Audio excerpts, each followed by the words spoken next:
اللهم صل على محمد وعلى آل محمد كما صليت على إبراهيم وعلى آل إبراهيم إنك حميد مجيد اللهم بارك على محمد وعلى آل محمد كما باركت على إبراهيم وعلى آل إبراهيم إنك حميد مجيد۔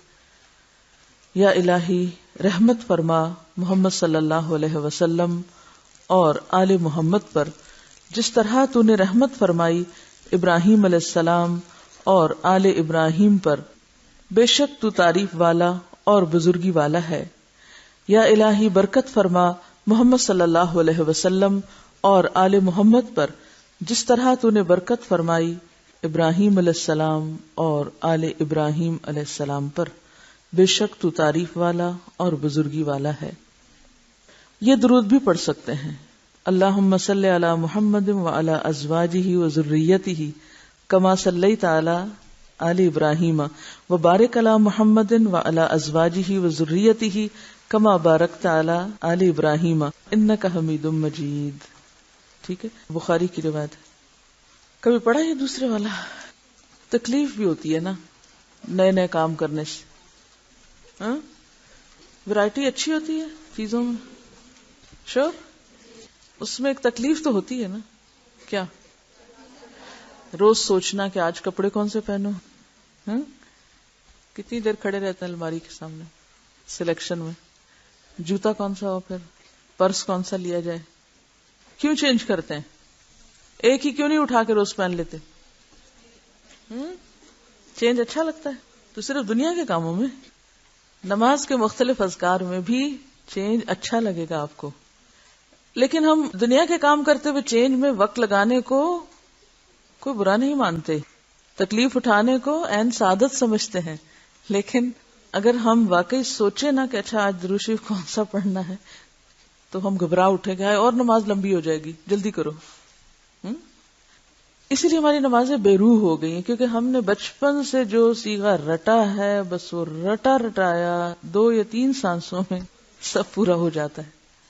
ترجمہ ہے، اے اللہ محمد صلی اللہ علیہ وسلم، ان کی بیویوں اور ان کی اولاد پر رحمت فرما جیسا کہ تو نے آل ابراہیم پر رحمت فرمائی، اور محمد صلی اللہ علیہ وسلم ان کی بیویوں اور ان کی اولاد پر برکت فرما جیسا کہ تو نے آل ابراہیم پر برکت فرمائی، بے شک تو تعریف والا اور بزرگی والا ہے۔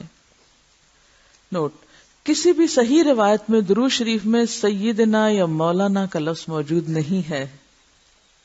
اور آپ کا پسندیدہ درود کون سا ہے جو آپ سنتے رہتے ہیں کئی سالوں سے؟ پڑھیں ذرا اسٹون میں۔ جی، سیدنا و مولانا بہت زیادہ استعمال ہوتا ہے، لیکن حیرت کی بات ہے کسی صحیح حدیث میں یہ دونوں لفظ نہیں ہیں۔ ایسا نہیں کہ یہ لفظ بولنا غلط ہے، اگرچہ آپ نے اپنے لیے سیدنا پسند نہیں کیا، لیکن لفظ کے اعتبار سے یا معنی کے اعتبار سے کوئی ایسی بات نہیں، لیکن کسی صحیح حدیث میں ایسا آیا ہی نہیں۔ رسول اللہ صلی اللہ علیہ وسلم نے صحابہ کو جو درود سکھایا تھا، جب اس میں یہ الفاظ نہیں تو ہمیں بھی اضافہ نہیں کرنا چاہیے۔ حافظ ابن حجر رحمہ اللہ فرماتے ہیں کہ جو الفاظ رسول اللہ صلی اللہ علیہ وسلم سے منقول ہیں ان کی پیروی راجح ہے۔ راجح کا کیا معنی؟ اس کو ترجیح دی جائے گی۔ دیکھیں، جب آپ کے سامنے کوئی ٹیکسٹ آتی ہے نا تو عموماً آپ اس کو عقل پر پرکھتے ہیں کہ لفظی معنی میں تو کوئی غلطی نہیں، ٹھیک ہے لے لیتے ہیں، لیکن پھر آپ کے سامنے اس سے بہتر بات آتی ہے، اور وہ کیا ہوتی ہے کہ آپ نے یہ یوز نہیں کیا۔ اچھا، پہلے کا جواز ضرور ہے، یعنی اگر وہ اس کتاب میں لکھا ہوا ہے یا یہاں بولا ہوا ہے اس کا جواز موجود ہے، لیکن جواز کے باوجود کیوں چھوڑیں گے جواز کے باوجود؟ کہ آپ صلی اللہ علیہ وسلم نے خود جب اپنے لیے پسند نہیں کیا تو ہم کیوں؟ ہم اپنے آپ کو آپ کا متبع رکھیں گے، ٹھیک ہے نا؟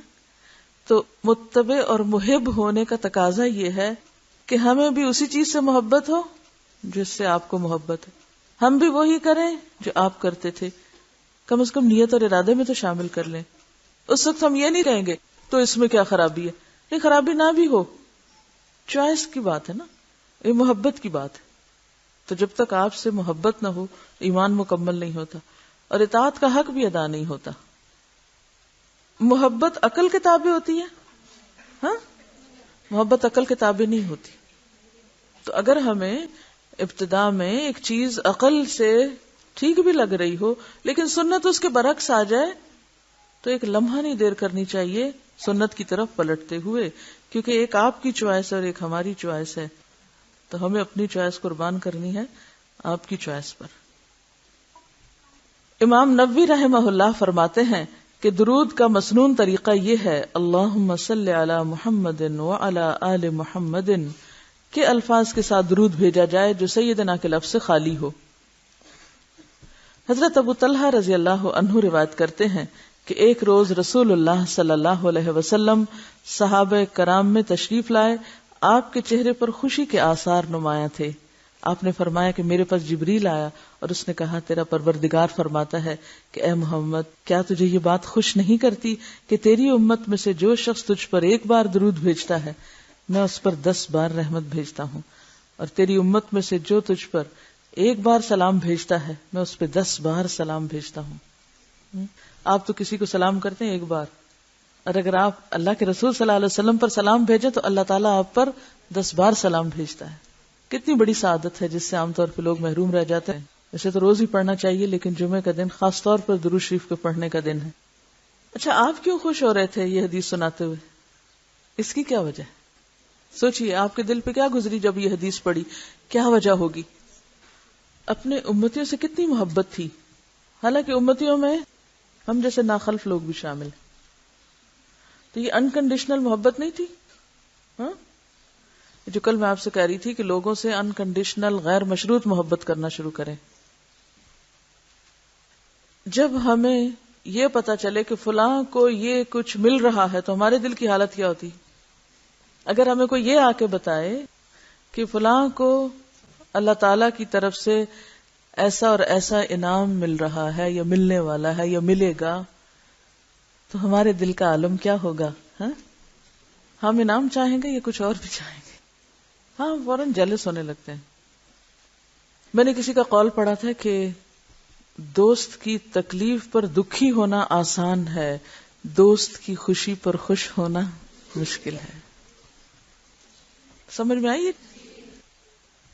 کتنی خوبصورت بات ہے کہ کیا تجھے یہ بات خوش نہیں کرتی کہ تیری امت میں سے جو شخص تجھ پر ایک بار درود بھیجتا ہے میں اس پہ 10 بار رحمت بھیجتا ہوں۔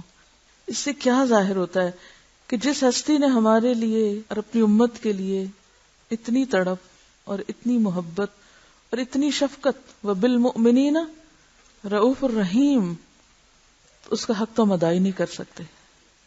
اور پھر یہ کہ آپ صلی اللہ علیہ وسلم جب یہ بات صحابہ کو بتا رہے تھے تو اس وقت آپ کے چہرے پہ خوشی کے آثار تھے۔ آپ کس بات پہ خوش ہو رہے تھے؟ لوگوں کو ملنے والی خیر پر۔ یہ سنت ہے، یہ سنت ہے کیا کہ جب دوسروں کو خیر اور بھلائی پہنچے تو ہم کیا کیا کریں؟ دل سے خوش ہوا کریں، دل میں ملال نہ رکھا کریں۔ یہ اللہ کی تقسیم ہے، یہ اللہ کے فیصلے ہیں کہ کسی کو کوئی بھلی چیز مل گئی، آپ کو اپنا حصہ مل رہا ہے، آپ کو کیوں پریشانی ہے؟ ہم اپنا حصہ بھول جاتے ہیں اور جو دوسروں کو مل رہا ہے اس پہ تکلیف اٹھانے لگ جاتے ہیں۔ یہی تو شح، یہی تو بخل ہے۔ ایسے لوگ جن کے اندر بخل ہو، شح، وہ خوش کیسے ہو سکتے ہیں؟ جس کا دل بڑا ہوگا، دوسروں کی خوشی پہ، دوسروں کی کامیابی پر وہ خوش ہو رہا ہوگا تو وہی خوش رہ سکتا نا۔ یہی خوش ہونے کا راز ہے۔ ہمارے بہت سے غم، گھٹن، رنج، تکلیفیں، پریشانیاں اسی بات پر تو مبنی ہے کہ ہم کسی کو ملنے والی خیر اور بھلائی پر خوش ہو نہیں سکتے۔ ہم کہتے ہیں ہمیں کیوں نہ ملی، اور صرف ہمارے لیے کیوں نہیں۔ ایک خاتون کو کسی سے بہت تکلیف پہنچی، بہت دکھی تھی، انہوں نے کسی سے مشورہ کیا کہ مجھے کیا کرنا چاہیے، تو انہوں نے بتایا کہ تم اس شخص کے لیے استغفار کرو، اور ایسا کرنے سے ان کی اپنی کیفیت بھی درست ہوئی اور حالات بھی بدل گئے۔ اب آپ دیکھیں، ایک تو یہ ہے کہ آپ صرف اس غم کو لے کے، اس ناسور اور زخم کو لے کے بس اپنے آپ کو اذیت دیتے رہیں، اور ایک یہ کہ دل بڑا کریں، معاف کریں، اس کے لیے بھی استغفار کریں، اور اپنا وہ جو کہتے ہیں نا تصدقت بعرضی، اللہ میں نے اپنی عزت بھی صدقہ کر دی کہ جس نے مجھے کوئی دکھ تکلیف دی میں نے اس کو بھی معاف کیا۔ آپ دیکھیں گے کہ آپ کا دل ایک دم ٹھنڈا ہو جائے گا، آپ سکون میں آ جائیں گے۔ اور جب تعلقات اچھے ہوتے ہیں آپ کے دوسروں کے ساتھ تو اس کا فائدہ کیا ہوتا ہے؟ آپ کے کام میں برکت ہوتی ہے، آپ دوسروں سے بہتر فائدہ اٹھا سکتے ہیں اور ان کو بہتر فائدہ پہنچا سکتے ہیں. اور یاد رکھیے کوئی اصلاح کا کام تنہا نہیں ہو سکتا، اس کے لیے ٹیم ورک ضروری ہے، اس کے لیے وتواصوا بالحق وتواصوا بالصبر ضروری ہے. جو لوگ یہ سمجھتے ہیں کہ وہ اکیلے بہت کچھ کر جائیں گے یا دوسروں سے بگاڑ کے بھی ان کا کچھ نقصان نہیں، وہ سخت نقصان میں. میں سمجھتی ہوں قرآن نے کیسے فطرت کے اصول سکھایا نا، کہ جو ہماری واقعی ضرورت ہے.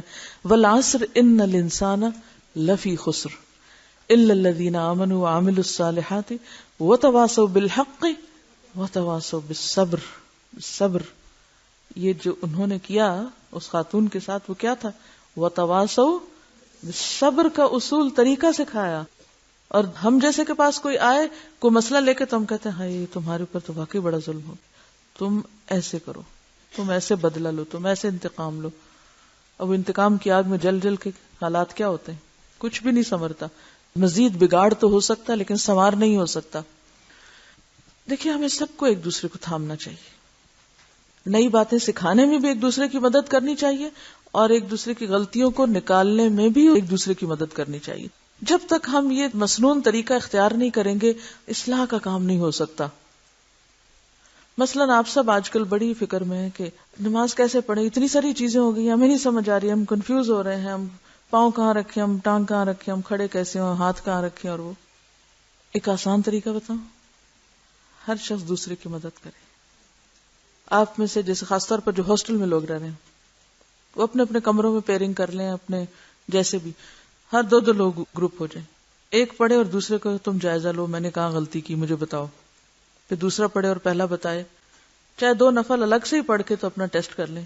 اچھا میں پڑھتی ہوں تم مجھے دیکھتی جاؤ میں نے غلطی کہاں کی، کیونکہ بعض اوقات خود پتہ ہی نہیں چلتا کہ اچھا وہ ہاتھ ہم نے کہاں رکھ دیے یا کون سی چیز. مثلاً میں ہاتھ رکھتی تھی تو مجھے پتہ ہی نہیں تھا میرا یہ انگوٹھا اوپر اٹھا رہتا تھا نا، تو کسی نے مجھے توجہ دلائی کہ یہ انگوٹھا کیوں آپ اٹھا کے رکھتی ہیں، اور مجھے پتہ ہی نہیں تھا کہ اٹھا ہوا ہے. تو وہ چیز جو ہم خود نہیں دیکھتے اپنی، وہ دوسرا دیکھ کے ہمیں بتا سکتا ہے. الہی کہ ہم میں کرٹیسزم لینے کا حوصلہ ہو جو ہونا چاہیے اپنی اصلاح کے لیے.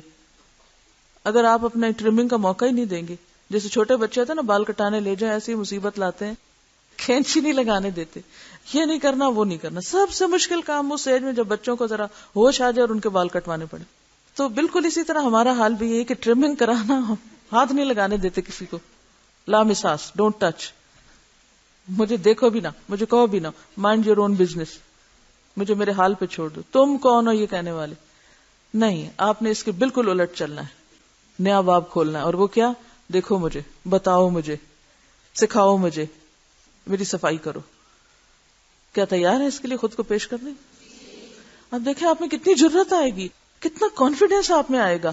جتنا ہم ڈر ڈر کے رہتے ہیں نا اور اپنی غلطیوں کو چھپائے چلے جاتے ہیں اتنے ہی پھر کانفیڈینس لوز کرتے چلے جائیں. کھلیں، خود کو کھولیں، آفر کریں، خود کو پوچھیں، اور کوئی بتائے تو برا نہ منائیں، شکر گزار ہوں اس کے. آپ دیکھیں آپ اتنا اچھا فیل کریں گے، آپ ایک دم ایک دوسرے کے قریب بھی آئیں گے، کلوز ہوں گے، اتنا کچھ سیکھ سکیں گے کہ آپ سوچ ہی نہیں سکتے. پھر آپ یہ بھی کر سکتے ہیں ایک دن ایک کے ساتھ پیر بنائے پھر وہ پیر بدل دیں، پھر دوسرے دن دوسرے، پھر دیکھیں کہ مختلف لوگ کس طرح دیکھتے اور سوچتے ہیں. اتنی زبردست لرننگ ہوگی، اتنی زبردست اصلاح ہوگی کہ میں 10 پریزنٹیشن آپ کو یہاں دوں نا، 10 دفعہ میں آپ کو یہاں پڑھوا کے دکھاؤں، آپ کی نماز صحیح نہیں ہو سکتی جب تک کہ آپ کلوزلی ایک دوسرے کو واچ کریں گے. جو چیک کرنے والا کتاب لے کے بیٹھ جائے اور ایک ایک سٹیپ پہ آپ چیک کرتے چلے جائیں. اب یہ ہمیں خود نہیں پتہ چلتا نا، اگر کوئی ایک دفعہ بتا دے گا نا اس سے کیا ہوگا، وہ ذرا چوٹ تو ہمیں ٹھیک لگے گی، کیونکہ ہم اتنے فریجائل ہیں کہ جلد ٹوٹ سکتے ہیں. Handle with care. تو پھر وہ یہ ہے کہ تکلیف تو سخت ہوگی مگر اصلاح ٹھیک ٹھاک ہو جائے گی.